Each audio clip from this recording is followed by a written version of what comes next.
Hey everyone, I'm here with my friend Venus. I'm Jenilee, and we are both astrologers, but not just astrologers. We are astrologers that grew up together in our astrology learning. We took classes together, we still take classes together. We are a part of the same astrology cohort, and so we have a very just deep synastry because of that, I think. And we've obviously talked about both of our charts so much during those years and years of classes together. And it's the Libra full moon. Happy Libra full moon. Happy Libra. And yes. And so we just wanted to have a conversation about the Libra full moon. We actually are both Libra rising, Libra ascendant people. And so we thought it'd be a really fun time to just talk about the Libra full moon and talk about Libra things in general. So, how are you feeling, Venus? I'm feeling okay, better than yesterday. I think I think the moon in Virgo was a little rough for me this particular cycle. Usually I'm very productive during Virgo moons, but this particular one, was a little rough. It's in my 12th house and I was having back pain and laid in bed, and so I'm doing better today now that the moon is in Libra. Yeah, no, it's funny because you and I both, we hadn't originally planned on doing this live last night, and we both were like not well. Like I ended up going to bed at 7:30 p.m. because I had a headache like for the full day. And then you were like, yeah, like I'm in so much pain, I forgot about it.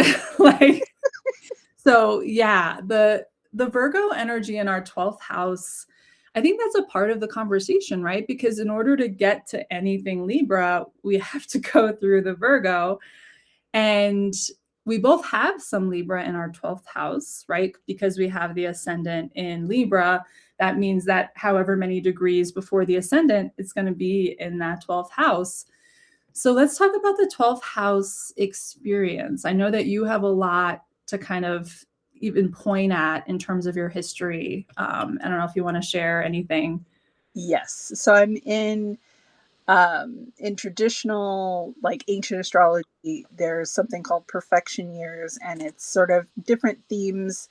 Different part of your chart is highlighted in each year of your life based on your age. And so I'm in a 12th house year, and so it's definitely been a 12th house year. So I've been in bed a lot. I've had chronic health conditions and things like that going on. So it's been a very much like a 12th house experience. Other years, I don't always notice the theme of the year very obviously in that way. So, like, Right. say, it's a fourth house year, I'm not necessarily like really noticing the emphasis on home and family per se. But this year with the 12th house one, it was very much like, okay, we're going to go down deep into this experience, and you're going to learn all about the 12th house this year. Yes, yes. And so for our audience that doesn't know much about the 12th house experience, what would you say are some of the themes? So the 12th house embodies a lot of things. It tends to be viewed as a negative house, both in terms of the ancient astrology and modern, in the sense that it's the house of bed rest, it's the house of isolation, it's the house of confinement and imprisonment, it's the house of sorrow, it's the house of long term illness.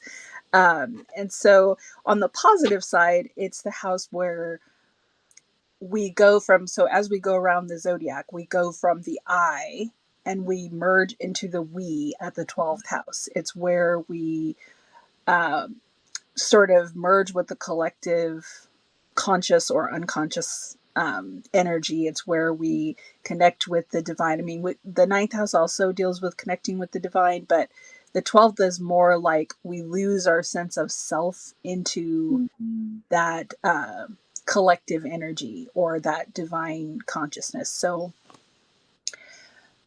there's that. So it can be a very healing place, or it's also the house of mental health. So Mm. to associate the 12th house with mental health and while it can be physical health, you know, the sixth house is very much can be, you know, your physical ailments, your physical health, your fitness, and all of those things. Whereas the 12th is a little bit more nebulous. So it can often encompass that energy of what's going on in the mind. It's the worry, it's the sorrow, it's the all of that stuff Mhm. that we don't like to face, that we don't like to deal with. It's that. Mhm. Yeah, yeah, no, thanks for explaining it that way. Venus and I, we love chatting because we both see astrology and express it in different ways. And I love the way that she breaks things down. There's often so much she says that I'll like take for later, and it just really supports my own process. So thank you. Um, I I and as you were talking, I'm like, yeah, like so it makes sense that in order to prepare for this Libra full moon, I literally needed to like be laying down. I was, and I don't typically go to bed. That I'm traditionally a night owl. Motherhood made me kind of like get my sleep routine in order so that I could, you know, be up with my son and stuff. But I definitely prefer to stay up later. But I was out yesterday and it was tough for me to really even get through the day. Like I did sort of like the bare minimum. And when I'm thinking about the moon in Virgo, right? If I pay attention to when the moon is in Virgo, and that's before it goes into Libra and hits my ascendant and my first house, it is this time of the only thing I really want to be active doing is either like meditation, my energy SRT work. Yesterday, I was with my son and we like decorated, you know, like for spring. And like, so that was like artsy, right? Like it's 12th house, I think is like ethereal and artsy. And so it was like I was able to sort of do those things. But like anything outside of that was like way too much for me to fathom and just overwhelming, you know? Yeah. I think too for me, because of the type of work that we do, and because of Virgo's nature of being very organized and very methodical, that it tends to be a productive time as far as readings go. Yeah. So usually it can be very productive. But yesterday was weird. The internet kept going out, and I was working on my astrology column, which, by the way, for those who may follow me, it'll get posted later today. But it's, you know, it was just one of those things where I had to surrender and Yeah. I say, okay, well, this is what it is. Obviously, I'm not meant to finish it tonight. And I Yeah. to kind of rest. And I was like, well, you know, what am I going to do? I'm laying here, I'm sore, I'm tired. And then I thought, well, I'll just knit. So I knitted last night and watched Murder She Wrote, which is seems like a very appropriate 12th house thing to do. Perfect. Yeah. Yeah. Something like, I don't know, something told me that I needed to get my stuff done. Like I do a guided meditation for the full moon that I post and everything. And something told me to get that stuff done on Sunday. And typically I don't do much of that stuff on the weekend, but it was like, something told me if I don't get it done now, it's not going to get done in time. And so, yeah, it's just definitely an interesting experience in the 12th house.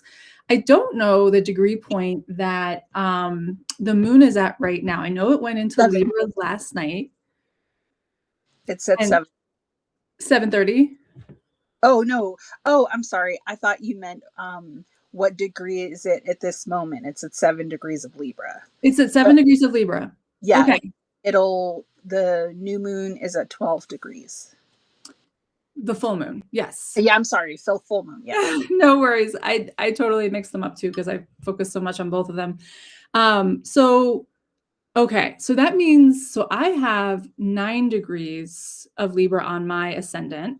And so that means that it's getting pretty close. It means it is in a conjunction, just hasn't quite made it there yet. Still in that 12th house, which is why like even this morning I was like, can I do this? Can I do hard things? Can I press buttons on the computer and make this thing happen? And so we did, and it's a miracle, and we're both here. And yes, and so I am interested to see how it starts to show up as it activates my 9 degrees of Libra and the ascendant, and then drops into that first house.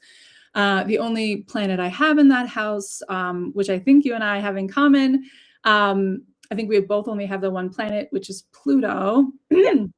Big old Pluto, or small, big Pluto in that first house. And it's interesting because, like, people say how small Pluto is, but I see it as this big, huge planet because it just has so much power. And so Pluto and Libra in the first house, mine is later than yours, I believe. So mine is not going to be conjunct the full moon because the full moon is 12 degrees, and my Pluto is the final degree of Libra. So it's enough space, I think, to not, but at the same time, I've definitely been feeling just the conjunction with my ascendant, because 9 degrees and 12 degrees is still a pretty close conjunction there. And I think that is part of the reason why I'm exhausted. And it's also opposing my natal moon, right? So my natal moon in Aries at 10 degrees, opposing this full moon in Libra at 12 degrees, as well as my ascendant at 9 degrees. And I mean, it's a feels... wide orb, but since it's the moon does have a wide orb. So, it's also squaring your Jupiter, right? Yes. Yes, because my Jupiter's at 4. Mm-hmm. Yeah. So that's still, there's still a conjunction. There's still an orb there, I think. Yeah. Sorry, my husband's in the background. No worries. So it's a cardinal square, right? A cardinal opposition plus forming that square. And so Libra, full moon in Libra, natal moon in Aries, Jupiter in Capricorn. And so it just feels like everything is being exaggerated with Jupiter involved, right? And it's also a T square. So it's forming a T square with your midheaven at the opposite end. Yes, exactly. Because I have my midheaven in Cancer at 11 degrees. So yeah, the angles are activated. The angles are very, very activated. And with that, I feel like that's the pressure. Like, that's why I just had to shut down last night. I was just like, there's pressure from all angles, literally the angles of the astrology chart, but all angles of my life, right? Like the public and career life, the self-identity and the way that I see life, right? Family of origin stuff, my relationships with other people, I feel like we're really kind of coming to a head. I feel like with the Virgo moon being in the 12th house, leading up to this full moon, it's just been a lot of me trying to like emotionally sort out like what's going on between me and other people, and just feeling really lost in that. And I finally had one friend be like, you don't have to do that. Like, you don't have to like sort it all out. You don't have to fix it. You don't have to, like, but with the cardinal T square, you feel like you need to fix it. Yeah. It's hard to deal with the moon when the moon hits the opposition. Yeah. So for me, Cancer moons are a struggle. They are a struggle for me. I don't notice as much other moon cycles. Like, I'll notice the Virgo moon because I'm tend to be more productive. I'll notice the Cancer moon because I'm usually very out of sorts. So I have a late Capricorn moon, but for me, because the moon moves so fast, it doesn't matter if the transiting moon is at the beginning of Capricorn or at the end of Capricorn. I mean, I'm sorry, at the beginning of Cancer or the end of Cancer, because I just feel not right. So even though I have Venus in Cancer, even though I have Jupiter in Cancer, and those things should like smooth everything over and make it all hunky dory, it does not. It does not. Not feel together during a Cancer moon. It's noticeable for me. So I think when the moon is in that opposition either to the sun or to meaning the natal sun and the natal moon, I think is when I tend to feel out of sorts. Yeah. So that Sagittarius, or at least early Sagittarius, Mhm. that Cancer period. Most Mhm. cycles I'm okay. Sometimes even though when the transiting moon hits Capricorn, sometimes I don't feel great either because it's like blowing everything up. Yeah, yeah. Your feelings kind of out of proportion, and so Mhm. that can also be one of those things. Yeah, it is interesting to start to notice the transiting moon, and I definitely recommend that for anybody watching that's just trying to, like, support yourself, using astrology. It's a great way to get started, is just to notice the moon, what it's doing, what sign it's in, and how that affects you, because I think Venus is definitely onto something. Personally, when the moon is in Capricorn, I feel the intensity, and it makes sense because we were just talking about that cardinal T-square that forms, because I have Jupiter in Capricorn, and then it naturally squares my natal moon and ascendant, and then opposes my midheaven. I think that I'm always like, if I'm planning something and I'm like, maybe it's a social thing, a party, an event, or something, and I notice that the moon is going to be in Capricorn. If I can get out of it, I'm going to get out of it. Like I'm gonna be like, well, actually, let's or like, when does the moon shift into Aquarius? Okay, yeah, let's do that. The Yeah. fun part, though, is that even though I feel these squares to the ascendant, essentially when the moon is transiting, I don't feel the Aries moon as much. You know, Okay. like I don't have a feeling of discomfort or a feeling Mm. off. I Mhm. don't know if it's just that, okay, it's highlighting my relationships, but maybe it's not necessarily as strong of an opposition to my ascendant. I don't know. Yeah. Well, it also, so me and Venus mostly have each other's charts memorized. So you have Mars in Leo. I have Mars and Leo, yeah.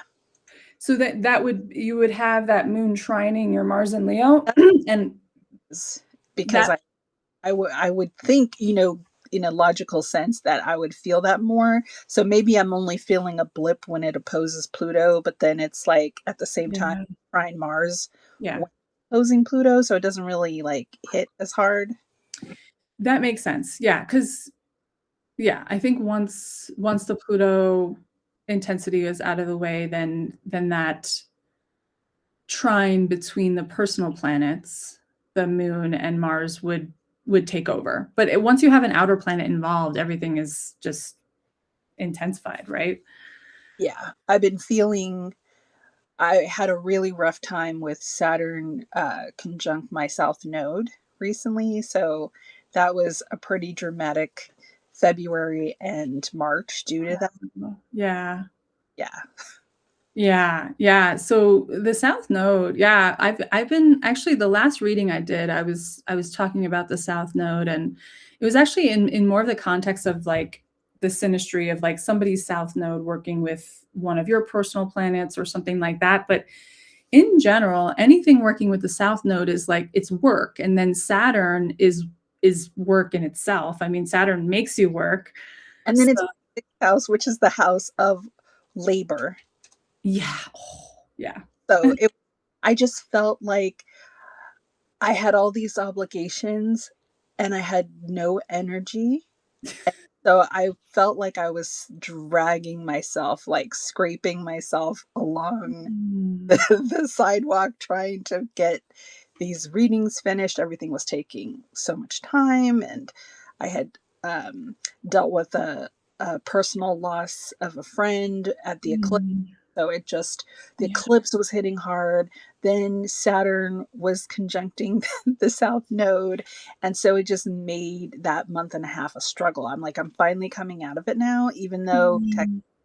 Neptune is now conjunct the South Node, but it's not as hard. Saturn's like moved away enough that it's like 3 degrees away from Mm. the node. So it's like Mm. letting off the pressure a little bit. Mhm. So Yeah, like Saturn's gaze. Saturn's gaze is lessened. yeah, Yeah.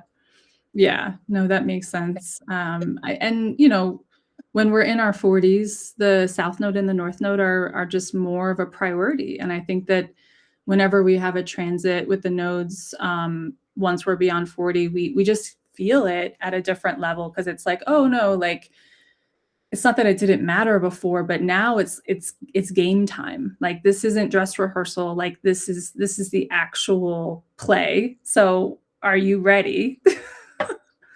You know? So yeah, it'll be interesting too to see if I notice anything later in the day as the moon hits my natal Pluto, and whether or not I notice anything with that. I'm not sure. Yeah, I'm definitely interested in hearing about that. You'll have to text me because obviously the moon is going to get to my Pluto too. But this actual full moon, because your Pluto's at what degree? It's at 14 It's degrees. at four, so it's a 12 degrees and 14 degrees. Yeah, like Yeah, that's yeah. it's right on top. So Yeah. it'll be interesting. It's already in my first house, so that could be why I'm feeling a little bit better this morning. Hmm. Woke up, I was still feeling a little, but then as I got myself up and got a cup of coffee, then I started to feel fine. I think too, just the act of like, okay, let me put a nice shirt on, let me put my makeup on, let me do these like things, which are very Libran, that, Yes. that put me in a good space. Yes. Yes, exactly. And yeah, I'm starting to feel better, and I think it's because the moon is approaching my first house as we speak, and thank goodness because I really like this morning when the moon's in the 12th house. I rebel against the machine. Like I rebel against anything that wants me to do anything. Oh, it's so crazy, but it's so helpful. I mean, it's helpful to know these things and to be able to look at the chart and be like, okay, I'm not crazy. This would be hard for anyone. And that's why it's nice when we talk because we both, understand astrology, like so it's just helpful to be like, well, and so many of the times it's like I don't see something and you point it out, or you don't see something and I point it, you know what I mean? So it's like it's just helpful. It is. It's helpful to have that check-in, and sometimes I'm texting you and I'm like, "Oh no, the moon is conjunct my Mars right now and I'm just not having a good day." Yeah. Yeah. I know. It's intense. I feel like Libra it like just puts you in connection with others. Like it makes you aware of others, right? It makes you in connection with the needs of others and what they have going on, right? And it's interesting. I was talking about this recently how Libra is not a water sign. It's not an emotional sign, right? It's an air sign, it's a mental sign, it's a communicative sign. Although in a lot of ways I feel this watery energy, and this is me as a Cancer talking, but I feel this watery energy because you're just so aware of other people's stuff, right? That's the Pluto, the Oh, Pluto yeah, and Libra, I think. yeah. I mean, I think there probably other Libra risings will feel it too, but I think that growing up with that first house Pluto in Libra, I think makes you aware because, you know, Pluto can sometimes signify where there's been trauma. So, you look Mhm. like if someone had a traumatic childhood, you'd look and you'd see, okay, where is Pluto? Where is Saturn? Where is Uranus? Where is Mars? Right? Because those are going to be Yeah. where a lot of the issues are. Sometimes Neptune, depending on where Neptune is. Um, and so when you have that in the first house, it's like we grew up having to sort through other people's trauma, Mm, having to be yeah. hyper aware of other people's moods in order to be able to like determine like are things safe, are they not safe, Mhm. like we had to make nice so our parents would, you know what I mean, to Yeah. navigate whatever they were going through, or other caregivers even. Like I remember being a kid and I have no idea why, but like for some reason, my teacher was having a lot of pain or something, and I volunteered to give my teacher a neck shoulder massage. Like, who does that? I think I was like 6 or 7 years old, or some, maybe 8, and giving my teacher this sort of like neck shoulder massage. It would be totally inappropriate nowadays, Yeah, but this was the 80s and right, different time. And so it's just kind of funny to think about like what child is thinking, oh, my teacher's under stress, right. to like calm my teacher so that like we all have a good experience. It's so true. Yeah. And I because of that, right? Because of that upbringing, and having Pluto in the first house, I think that it took me a while. I mean, even now, I feel like I'm still kind of coming into myself and like who am I without the awareness of who other people want me to be and what their expectations are. And specifically with family of origin, it can be interesting because they only know you as someone who takes on their stuff and does it happily. I mean, because Libra's going to do it with a smile, right? Yeah. So I think that that's, as an adult or as someone in my 40s, it's like I feel like a late bloomer in a lot of ways because it's like, oh no, now I get to bloom because I supported other people and so much to such a detriment to myself for so long that now it's my time to shine. Which is sort of funny considering that you have your sun and Venus in the 10th house. And so it's kind of like, in a way, it's always been your time to shine. But I don't know if it's just because it's Cancer and Cancer is overly nurturing. Yeah. If it's Mhm. that, because you'd think that like that Venus and Leo would get to like express itself more, but I guess maybe it just is blooming more later. Yeah. Yeah. I definitely think when we had the Leo retrograde, it was like Leo Mercury retrograde. It went from Cancer to Leo. It was like last year. I really feel like my Venus got a complete transformation at that point. And I feel like ever since then, I've been stepping more and more into embodying that Venus in Leo. And I feel like it, you know, to some people from my past could come off in this way of like, wow, you've really changed. Like, you know what I mean? It's just like, yes. And it's long overdue. Like, Well, I think it's also like you said, when you're getting into your 40s, we as women reach the I don't care stage, and yeah. also hit a point where it's we no longer feel the need to make ourselves small to make other people comfortable. Yeah. And so I think there's that is a big part of it as Mhm. well, just the sort of shift that happens when you get to being like over 40 and you start to realize, well, nobody's going to take care of me if I don't take care of me. Right. And Yes, exactly. also Mhm. just hitting that point of perimenopause and realizing that you just, that other people's opinions are no longer as important. Right. Or Right. Yeah, I love that. Yeah, I saw something the other day that was like, somebody said stop calling it perimenopause and start calling it cougar initiation, and I can't unhear that. well, see, and that goes well with your Venus and Leo. Yes, exactly. No, I love a good reframe, a reframe that allows me to put my crown on. I'm there for it. Well, we'll do a different episode and we'll get tiaras or even paper crowns. We'll put paper crowns on. Yes, yes. I love that. I am very excited about and we could make this a different live, but I'll just plant the seed now. I'm very excited about Jupiter going into Leo this summer. I'm hoping that it will be a good experience. Like the last time that Jupiter went into Leo, things went pretty well for me. Yeah.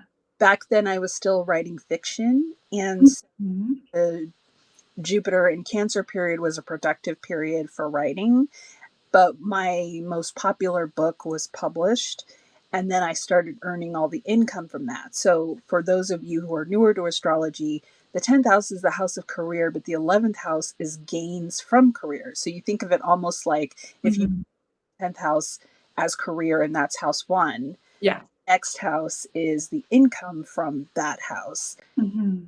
is the 11th house. So a lot of times when we look to see whether a business is going to be successful, we would look at that at the 10th and the 11th house to see what's going on with those two houses. So I'm Mhm. hoping that something like that happens again. I had this whole idea for a book that I wanted to work on this year and publish in October, but things have been kind of getting a little bit away from me, and I'm not quite sure yet if that's going to happen and whether to plan for 2028 or still continue planning for 2027, but we'll see. Yeah, I mean, with the 12th house here, you just don't know, right? Yeah, Yeah. it's just been a very weird experience of having to it like I had various health things going on in the last, as you know, like in the last couple of years it started happening a bit more.